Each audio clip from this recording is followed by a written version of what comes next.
23h ici à Paris, même heure à Madrid, édition spéciale consacrée toujours aux législatives anticipées espagnoles.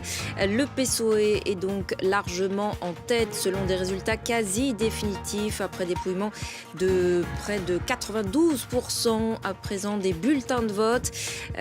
Scrutin qui confirme aussi la percée de la formation d'extrême droite Vox qui fait donc son entrée au Parlement national pour la toute première fois. Un scrutin marqué aussi par une participation exceptionnelle, plus de 75%. On en parle dans un instant avec notre correspondante Mélina Huette qui se trouve au siège du PSOE ainsi qu'avec notre invité Jean-Marc Sanchez.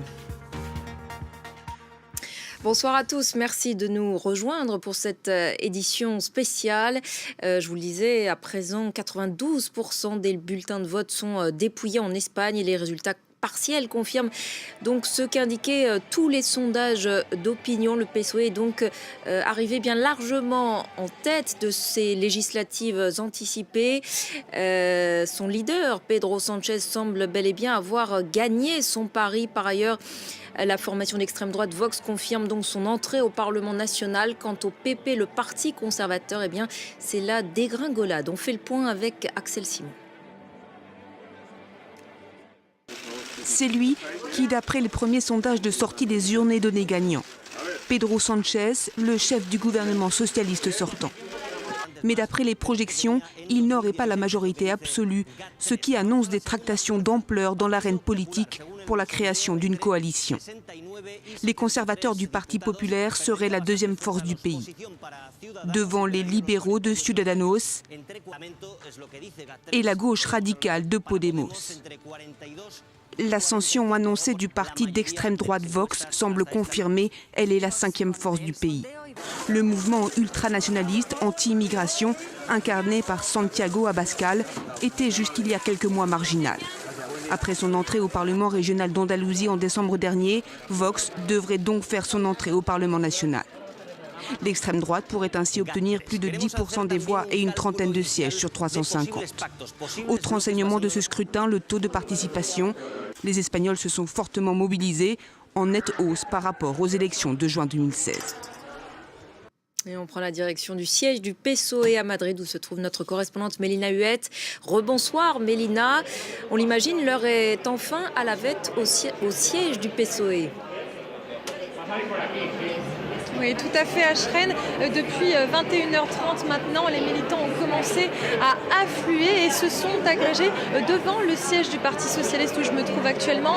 Et ils ont sorti enfin les drapeaux, la musique, des drapeaux qui étaient restés, il faut le dire, toute la journée dans le sac, tant la pression était immense. Nous avons parlé à différents militants qui nous disaient qu'ils avaient une boule au ventre toute la journée, notamment en sortant de l'isoloir, car les prédictions, notamment le score que pourrait faire Vox, ce petit parti d'extrême droite dont vous avez parlé, était sur toutes les bouches. Certains craignaient que les sondages qui se sont largement trompés ces dernières années, eh bien finalement minimisent le vote pour l'extrême droite et certains croyaient même que Vox finirait par être la troisième force politique.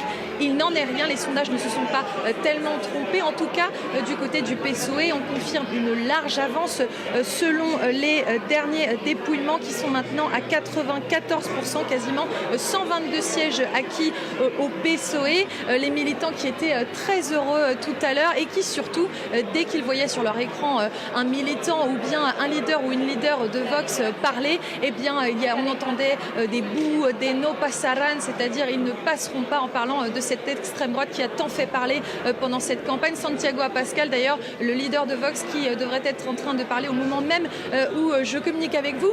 Voilà, donc tous ces militants qui attendent impatiemment l'allocution de Pedro Sánchez qui devrait arriver d'ici quelques minutes maintenant. Du côté du PP, en revanche, on le sait, l'adversaire historique du PSOE, du Parti socialiste espagnol, eh bien c'est la dégringolade, Mélina. complètement. C'est la dégringolade. Et d'ailleurs, les militants s'en satisfaisaient tout à l'heure. Ils disaient qu'ils étaient très heureux de voir que le PP avait perdu la moitié de ses votants en l'espace de 3 ans. Dernières élections, on le rappelle, en 2016. Eh bien, beaucoup de votants pour le PP ont décidé de ne pas se déplacer pour mettre un bulletin, en tout cas dans l'urne, avec le nom du PP dessus. Alors, pour autant, ils ne sont pas non plus très festifs, ces militants du PS, car ils savent très bien que la plupart de ces votants qui ont désaffecté le PP se sont tournés ou vers les libéraux de Ciudadanos ou plus à la droite, c'est-à-dire à l'extrême droite, vers le parti de Vox. En tous les cas, cette défaite cuisante du PP est un signal très fort et on voit sur les réseaux sociaux, notamment sur Twitter, beaucoup, notamment des militants du PP, critiquent finalement ce score en accusant Pablo Casado, ce jeune leader. On rappelle que les 5 leaders principaux des 5 partis principaux ont moins de 50 ans. Pablo Casado est très jeune, il a la quarantaine, il souffrait d'un manque d'expérience. Certains l'ont critiqué pour ça. Et il y a une trending topic sur Twitter depuis quelques heures maintenant, c'est le nom de Soraya Sáenz Santamaría. Ça vous dit peut-être rien, c'était la numéro 2 sous le gouvernement de Mariano Rajoy et les militants l'aimaient beaucoup, ils souhaitaient que ce soit elle qui reprenne le parti. Finalement, ça a été le choix de Pablo Casado, un jeune homme mais sans expérience, et on reproche beaucoup au PP, chez les militants en tout cas de ce parti conservateur, le choix de Pablo Casado. Mélina, cette campagne pour les législatives anticipées a été assez polarisée, notamment sur la question catalane, mais pas seulement. Oui, tout à fait, Ashreen.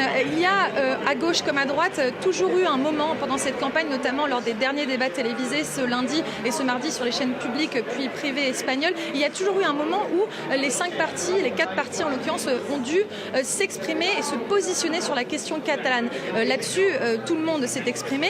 En revanche, la polarisation a été marquée entre la gauche et la droite sur les questions sociales et sociétales. À gauche, on a beaucoup vu Pedro Sánchez défendre son bilan social, notamment la création de postes dans la fonction publique ou encore la montée, la hausse du salaire minimum qui est passé à 900 € brut en janvier dernier, qui était une demande aussi bien de la gauche comme de la droite.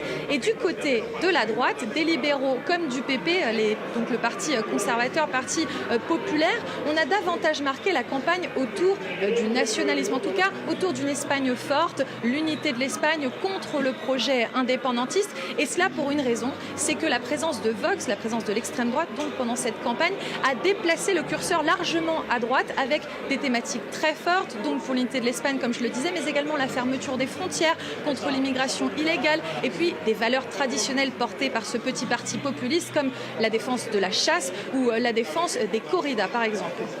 Merci beaucoup Mélina. Depuis le siège du PSOE, le Parti socialiste espagnol, où on attend donc d'un instant à l'autre l'allocution du Premier ministre socialiste sortant, Pedro Sánchez. Avec nous également pour commenter cette soirée électorale ici en plateau, notre invité Jean-Marc Sánchez, qui n'a aucun lien de parenté avec Pedro Sánchez. Pas que je sache. Vous êtes avocat franco-espagnol, fondateur de la commission franco-espagnole du barreau de Paris. Merci d'être avec nous ce soir pour commenter cette soirée. C'était, on l'a beaucoup dit sur notre antenne, un pari très risqué pour Pedro Sánchez.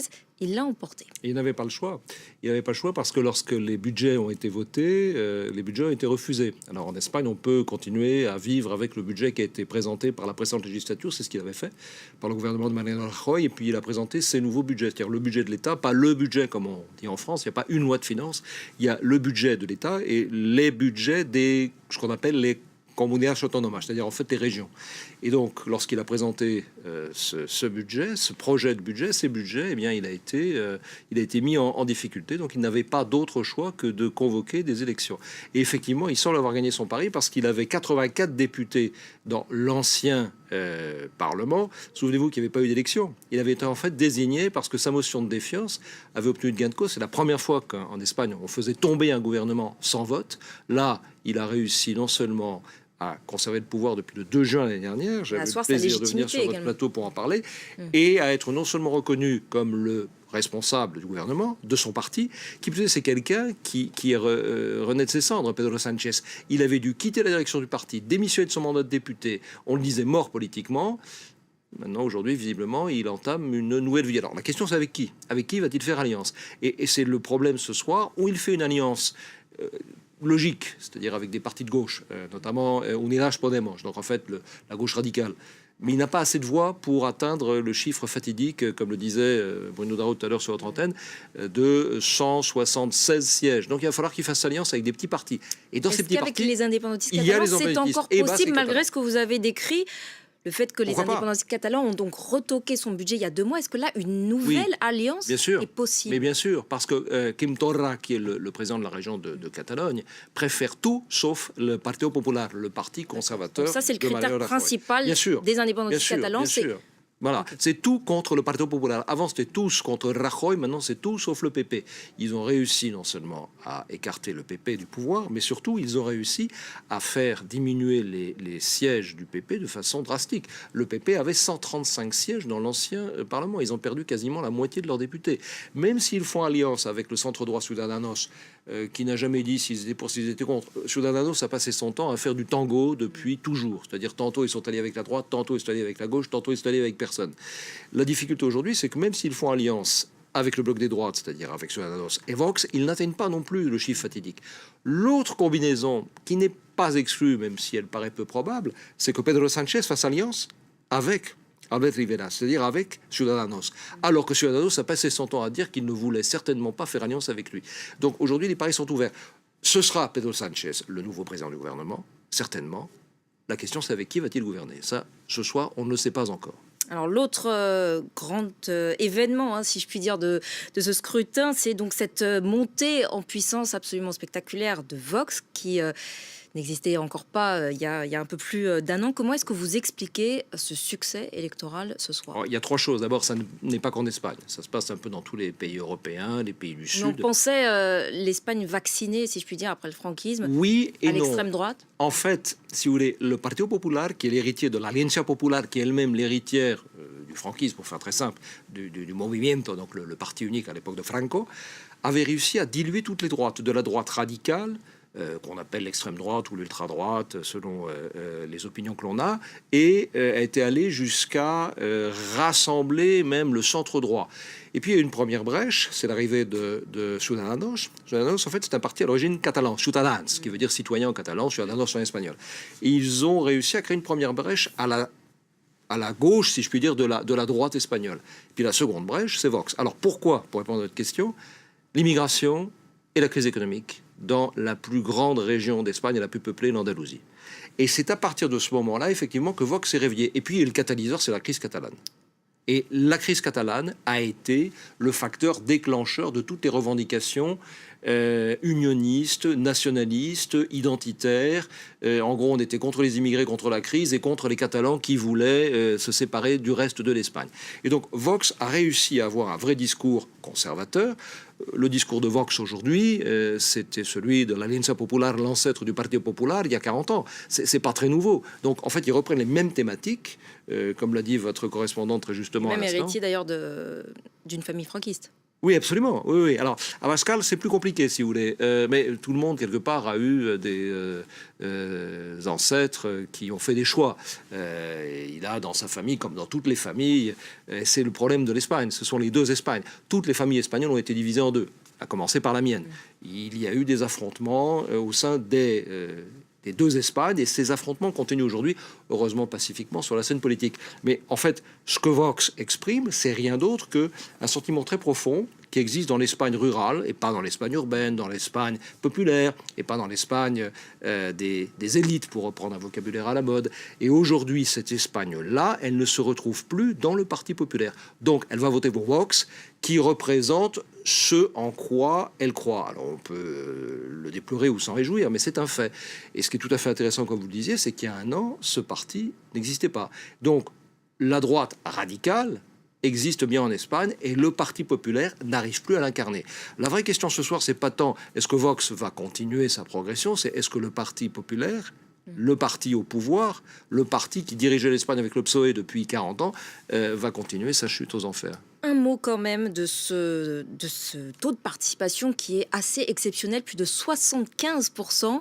C'était justement peut-être une volonté de faire barrage à Vox, bon, qui a visiblement pas du tout fonctionné, Oui. mais comment est-ce que vous expliquez cette Oui, mais pas mobilisation? seulement. Oui, mais pas seulement. Si vous regardez les taux de participation, en fait, le système espagnol est très compliqué par rapport au système français où il y a 2 tours, un tour où on choisit, un second tour où on élimine. En Espagne, c'est un scrutin de liste fermé à la proportionnelle. Et donc, forcément, tous les partis ont une chance, s'ils atteignent un certain score, de pouvoir avoir des élus. Donc, tout le monde a intérêt à aller aux urnes parce que chacun sait qu'il a une chance de voir ses idées à travers ses représentants, ce qui n'est malheureusement pas le cas en France, à raison du mode de scrutin qui est complètement différent, présent ou représenté, soit au niveau local, soit au niveau national. Il y a eu certainement une prise de conscience, il y a eu un ras-le-bol aussi des Espagnols face aux multiples cas de corruption qui ont très largement émaillé les dernières élections, que ce soit le Partido Popular, on en a beaucoup parlé, le Parti conservateur ou le Parti socialiste. Et puis je pense que les Espagnols ont peur. Il y a eu la crise, le séparatisme catalan, réveil de vieilles blessures. L'Espagne est un pays jeune. L'État espagnol est un pays, enfin l'État est très centralisé, l'Espagne est un pays jeune. C'est un pays où l'État, contrairement à la France, n'est pas un État fort, puissant et centralisé. Donc, on a eu peur peut-être d'un démembrement à faveur de la crise catalane et on a sans doute voulu exprimer des opinions très contrastées. Il y a 10 ans, il y avait 4 partis, maintenant il y en a 5, il y a 20 ans, il n'y en avait que 2.